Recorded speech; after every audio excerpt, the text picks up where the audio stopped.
예, 오늘의 시황 브리핑 시작하겠습니다. SK 하이닉스 테슬라 효과가 있긴 했지만 금리 문제, 시정학 문제 이런 것들이 제기가 되면서 이제 하락 종목수가 훨씬 더 많은 그런 모습을 보였고요. 다만 이제 국채금리 상승세는 좀 주춤했습니다. 우리 증시 돌아갈 때는 4.2% 10년물 기준으로 그 아래로 내려갔거든요. 그래서 오늘은 좀 금리 때문에 시장에 하락 종목이 많았다 이렇게 보기엔 좀 애매한 측면도 있었죠.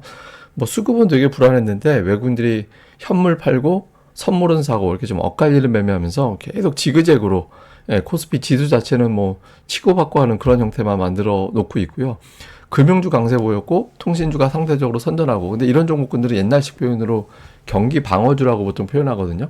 그러니까 상대적으로 좀 다이나믹한 어떤 경기 민감주 쪽에는 배팅을 잘 하지 않는 그런 모습을 보이는 게 오늘 장의 특징이었습니다. 근데 오늘 보면 코스피는 이제 대형주만 올라가고 중소형주 빠졌고, 코스닥 같은 경우는 대형주, 중형주, 소형주 대부분 다 이제 빠졌죠. 그러니까 코스피의 일부 대형주들, 그러니까 뭐 금융주나 SK 하이닉스라든가 이런 어떤 대형주 중심으로만 종목들이 괜찮았고, 나머지는 전체적으로는 좀 하락 종목수가 훨씬 더 많은 그런 구도를 보인 하루였는데, 최근에 코스피는 완전히 가두어 놓고 치고받고 하는 형태예요. 그러니까 하루 빠지고 하루 오르고 이틀 빠지고 3일 오르고 그다음부터 퐁당퐁당 이렇게 가잖아요. 전반적으로 좀 가둬놓은 상태에서, 그렇다고 확 터무니없이 빼는 것도 아니고 이제 묶어놓은 상태에서 좀 변동성만 유발하고 뭐 선물 옵션 이런 데서 단타만 치는 그런 형태가 나타나고 있죠. 근데 어쨌든 이런 가운데 코스닥은 오늘 ADR이 71, 그러니까 오늘부터 과매도권으로 내려갈 것 같다. 오늘 시작이 74였는데 71까지 빠졌고 다음 주 화요일에는 60대 중반까지 빠지게 되거든요. 그래서 코스닥은 이제 오늘로써 이제 과매도권으로 내려왔습니다. 그래서 이 점은 좀 기술적 반등 정도는 나오지 않을까 이렇게 기대를 할 수 있는 대목이긴 하죠. 뭐 시장에 영향을 준 재료들 보면 테슬라가 오늘 이렇게 올라갔는데 우리나라 2차 전지주들은 조금밖에 못 오르거나 오히려 하락한 종목들도 있었습니다. 이렇게 모양이 나온 건 테슬라 이익이 잘 나온 게, 매출이 같이 잘 나오면 좋은데 매출 대비 이익만 좋아진 거로 시장에서는 해석하잖아요. 그러니까 이게 그 배터리 업체들한테 싸게 공급해 이렇게 압박해가지고 이익만 증가된 거 아닌가? 그렇게 되면 좀 뭐 많이 팔린다라고 좋은 게 아니라 박리담회할 것도 아니고, 그러니까 이게 테슬라 효과 그대로 누리긴 좀 애매한 것 같다. 뭐 이런 식의 인식도 일부는 좀 있었던 것 같고요. 그다음에 하이닉스가 오늘 올라갔는데 장중에 20만 원 막 돌파했죠. 하이닉스에 대해서는 대부분 다 호평이었습니다. 오늘 주요 증권사들 목표 주가를 제가 쭉 한번 찾아서 이제 봤는데, 뭐 시티에서는 33만 원까지 제시를 했고 30만 원대 목표 주가가 세 곳이나 있었거든요. 근데 이제 주목받은 게 이제 모건 스탠리잖아요. 모건 스탠리가 뭐 반성문을 썼다라고 하는데, 이게 제가 보기에는 그 반성문이 아니었어요. 그 내용을 보면 단기적으로는 자신들이 생각하는 전략이 좀 틀렸다라고 얘기를 하면서도, 그렇지만 결국에는 그 뭐 과공급이라든가 이런 것들 때문에 주가가 좀 안 좋을 수 있어, 뭐 이런 취지. 그래서 목표 주가 12만 원에서 13만 원으로 10,000원을 올렸어요. 그러니까 모건 스탠리는 저건 반성문 쓴 게 아니라 인정 못해. 그냥 지금은 이렇게 된 거 일시적으로 나왔지만 결국에는 다시 빠질 거야, 뭐 이런 고집을 부리고 있는 거죠. 근데 이제 결과적으로 보면 모건 스탠리의 예측은 앞으로 사람들이 좀 신뢰를 덜하게 되는 그런 이유가 된 것 같습니다. 근데 어쨌든 하이닉스의 평가가 좋게 나오면서 지수가 결과적으로는 플러스로 될 수 있는데 이제 결정적인 역할을 좀 했고요.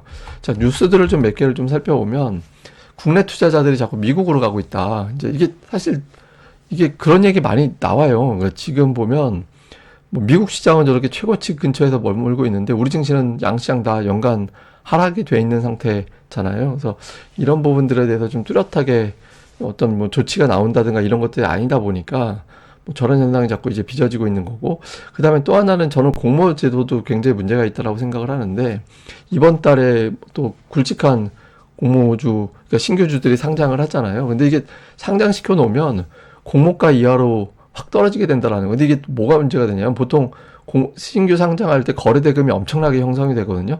근데 주가가 빠져버리면 거기서 물려버리잖아요. 그러니까 물려버린 지식은 주가 좀 팔기가 어려워져요. 그러니까 현금화가 돼야 뭐 다른 쪽으로 이제 유동성이 넘어가고 하는데 그게 안 되거든요. 그래서 공모 때 너무 뻥튀기 하는 거, 이런 제도도 좀 문제가 있는 것 같고, 앞서 말씀드렸던 뭐 틀렸다, 뭐 하이닉스 오실 적에 반성문 썼다고 하는데 제가 보기엔 반성문이 아니라 고집을 부렸다, 이런 쪽에 가까운 것 같고, 오늘 금융주가 올라갔잖아요. 저는 우리 증시가 좀 이런 게 돼야 된다라고 생각을 하거든요. 그러니까 좀 화끈하게 주주 환원 정책, 뭐 이런 것들을 좀 펼치는 게 하나의 탈출구가 돼야 되는데 좀 이상하게 삼성전자가 왜 이렇게 아무것도 안 하고 있나 좀 이상하긴 합니다. 그러니까 삼성전자 지금 주가가 오늘 55만 5,900원으로 빠졌는데 올해 기준 삼성전자의 청산 가치가 56,400원이거든요.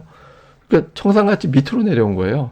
예, 그러니까 이런 상태로 내려왔고 보통 이 정도 되면 그 효과가 있다는 걸 떠나서 뭐 자사주 매입이라든가 이런 것들을 공개해야 되는데 회사 측에서 이제 그러한 것도 나오지 않고 있죠. 그래서 어쨌든 계속해서 좀 흘러내리는 그런 모습이 나오고 있고 모비스가 오늘 실적 잘 나오면서 올라갔다. 그러니까 보통 숫자가 잘 나오는 기업들은 그래도 주가에는 반영을 합니다. 근데 보시다시피 27만 원이 이제 올 1분기 고점이다 보니까 그 근처에서 좀 막히는 그런 모습이 나왔고 화장품주가 이렇게 빠진 거는 되게 놀랍죠. 그러니까 그렇게 1분기, 2분기 요때 승승장구하던 종목이었는데 제자리가 됐어요. 예, 그러니까 말 바꾸면 이제 제자리까지 왔기 때문에 여기서 또 튕겨 올라갈 가능성은 있는데 이게 제가 그때 올라갈 때 막 인버스 같은 느낌이 있다라고 그런 표현 들었잖아요. 그래서 약간 이제 그 실적을 기반으로 올라간다라기보다는 조금 바람에 의해서 올라가는 건 나중에 조금 후유증이 있긴 한 것 같습니다. 그다음에 이제 금융주 신고가, 예, 뭐 주주 환원 정책이라든가 이런 것들을 좀 구체적으로 밝힌 것 같다 이렇게 해석이 되면서 올라갔죠. 그러니까 좀 우리나라 기업들도 이런 것들을 자꾸 제시를 해야 되는데 사실 금투세가 저는 하락의 메인 재료라고 생각은 안 하거든요. 그러니까 금투세도 하락의 요인 중에 하나 이렇게 보는 편이고, 근데 이제 또 하나 추가돼야 되는 게 앞서 말씀드린 공모제도라든가 그리고 좀 주주 환원 정책에 대한 적극성 이런 것들이 같이 필요하다라고 보거든요. 근데 좀 우리나라 다른 대형주들도 좀 그런 게 좀 나왔으면 좋겠습니다. 자, 수급에서 외국인들 오늘 다시 또 4천억 원 가까이 순매도하는 모습을 좀 보였는데 매도한 종목을 보면 삼성전자가 3,200억 원, 그리고 현대차, 그러니까 전차군단을 판 게 조금 불편하죠.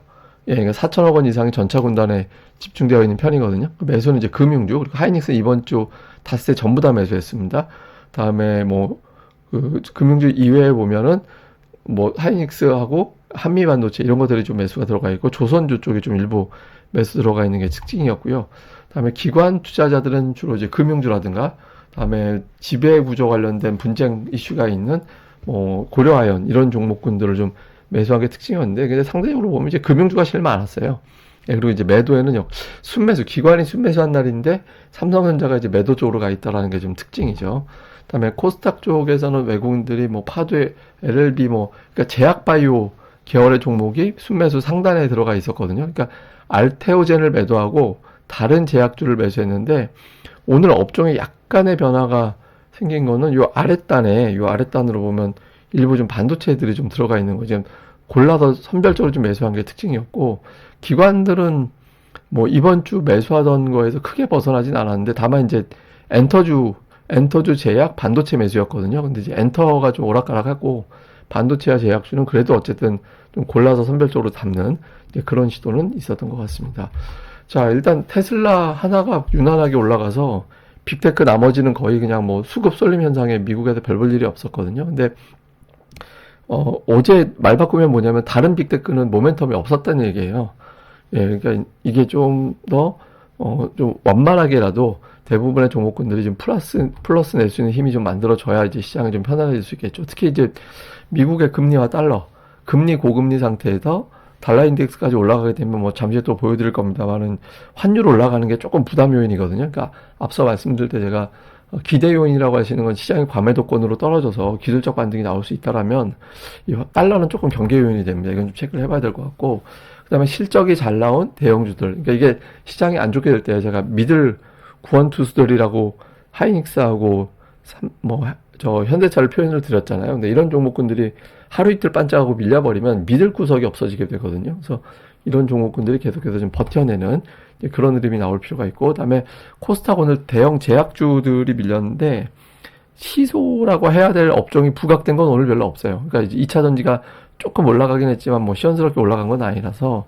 근데 이제 다음 주에는 제가 보기에는 종목들별로 좀 다이나믹하게 상승 시도하는 업종이 몇 개가 나올 것 같거든요. 그래서 그때 이제 어느 업종이 좀 두각을 나타낼지 이런 것들도 잘 봐야 될 것 같습니다. 근데 하나 조금 기대 요인 말고 좀 조심스러운 요인 하나를 보면 환율이 좀 불안합니다. 오늘 원달러 환율이 1390원 정도까지 올랐는데 역대 우리나라에서 1400원 넘어가는 거는 흔한 현상이 아니에요. 그러니까 뭐 금융위기급의 어떤 안 좋은 상황이 생길 때 1,400원 넘어갔거든요. 근데 지금 달러 강세라는 측면이 물론 있긴 하지만 약간 좀 걸리는 거는 제가 지정학적 리스크는 좀 의식이 된다라고 말씀드렸잖아요. 그게 이제 또 어떻게 전개될지 좀 불안하기 때문에 그런 것들에 의해서 만약에 1,400원 넘어가게 되면 시장이 단기 한 차례 정도의 어떤 충격을 받을 가능성은 있거든요. 그래서 환율이 여기서 어느 정도 좀 안정이 되는지 이 부분도 주목을 해봐야 될 것 같습니다. 근데 어쨌든 다음 주에 좀 종목들별로는 조금 변화가 생길 수도 있어서 업종 수급에 조금 더 집중해보는 그런 한 주가 필요할 것 같습니다. 예, 그럼 또 하루 또 잘 보내시고요. 저는 다음에 뵙겠습니다. 이 방송 구독하기 그리고 좋아요까지 꼭 부탁드립니다. 감사합니다.